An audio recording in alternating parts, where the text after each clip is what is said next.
Hey there, Nectartacus here. In this video, we're going to go over a couple of things you can do to help troubleshoot when a Vim plugin is not working.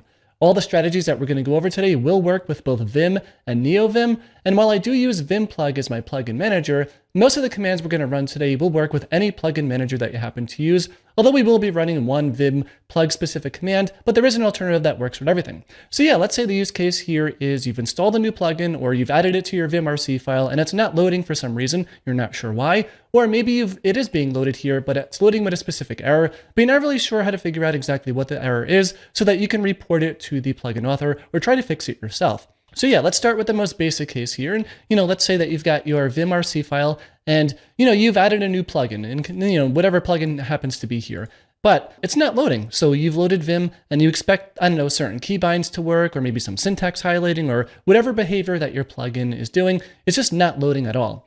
So one command that you can run with Vimplug, and by the way, there is an alternative for all plugin managers here, is plug status.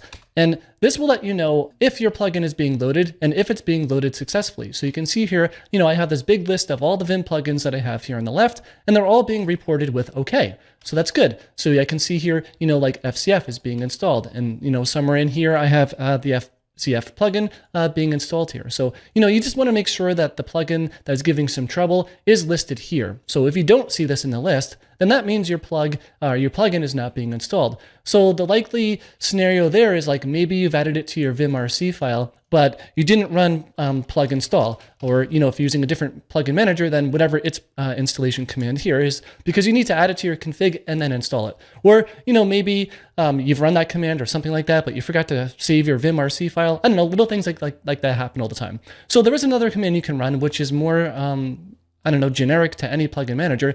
And this one is script names. So you can just run this as a command here. And this is going to list all the different plugins that you have and a couple of other scripts being loaded here. In this case, I do use Vimplug, so they're all in the Vimplug directory here. That may be a little bit different depending on what you're using here. But yeah, you'll just want to make sure that your plugin that you expect to be loading is here. If not, then yeah, you need to probably install it. So that is step number one. So, let's say that your plugin is it is installed and it's just not working. Maybe it's throwing some error or something like that. So in this case, Vim, and I'm guessing Neovim as well, will have some option to be able to write out some verbose logs to a file. So when you start Vim, I typically just do vim dot for the current directory and then everything is opened here. But there is actually a flag that you can add to Vim, which is the verbose flag here. And you can just put in, whatever file name that you want. Notice how I have no space here. That's very important here. But you can put in, whatever file that you want. You don't have to include like log in the file name or something like that. But yeah, let's say that now we just load Vim like this. Everything is running normally, all the plugins are loaded, all of your config stuff is loaded here. However, now in this directory here, there is going to be a file called ABC. We can actually see it over here. So yeah, let's open up that file and see what it's about here. And yeah, this is just supplied by Vim and Neovim as well.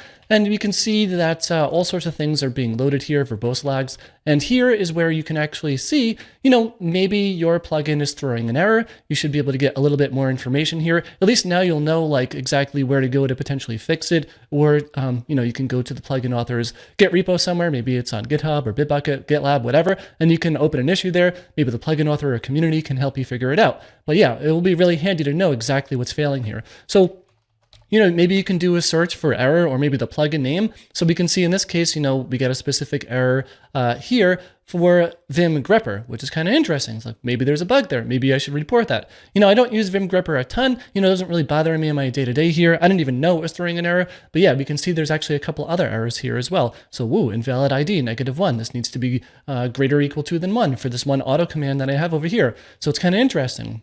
Yeah, we can just see things that went wrong. So I actually haven't ran this command in a very long time, but it looks like some of these plugins that I have or auto commands or whatever are throwing some errors here.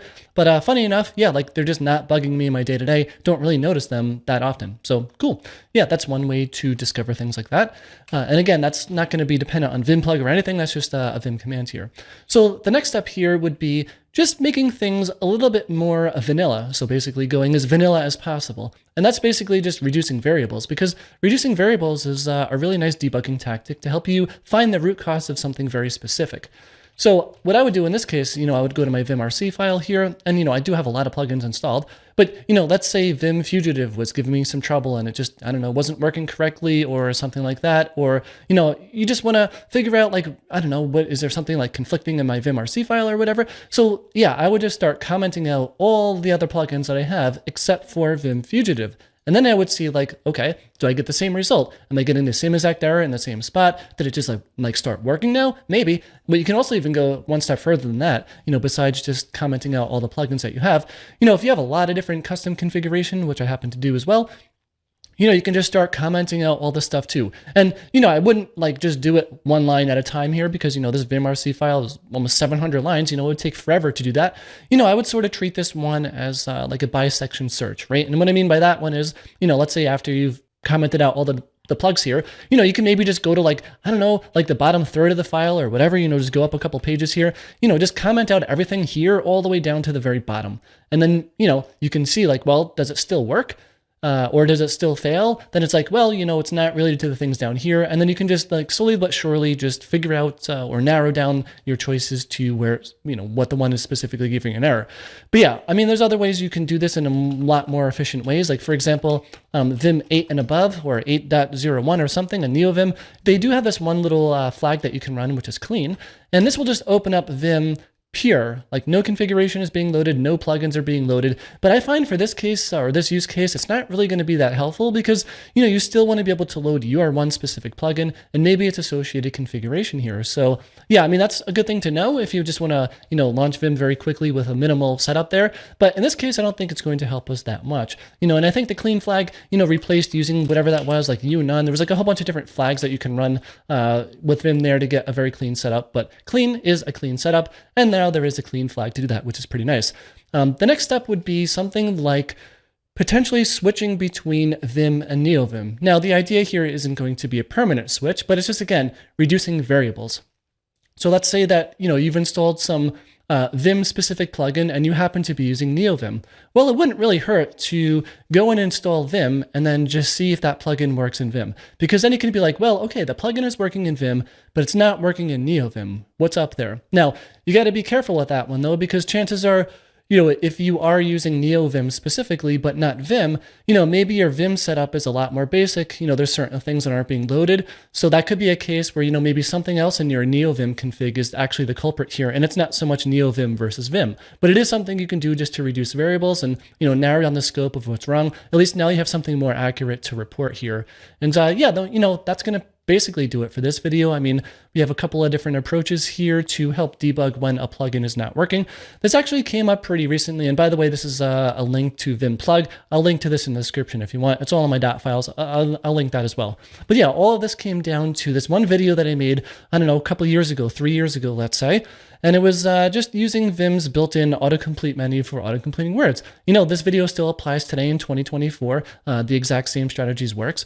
But down here somewhere, someone added a comment here. They're like, I'm not sure what's up here. I just can't get the plugin to load. I've tried to install Vim plug on the Git repo there, but it's just not working for any reason. Now it's not important to go through all the different replies here, but basically, one of the questions that I asked was to run plug status here and just see, do we actually have the output being loaded like we saw before when we run plug status here. And in their case, not RG, I'm so used to running rip grep here. But yeah, in their case, the plugin wasn't being loaded there because they added it to their vimrc file, but didn't run a plug install, which is totally, a normal thing to happen here, especially if you've never used Vim plug before, you're not familiar with Vim in general, or just like adding plugins.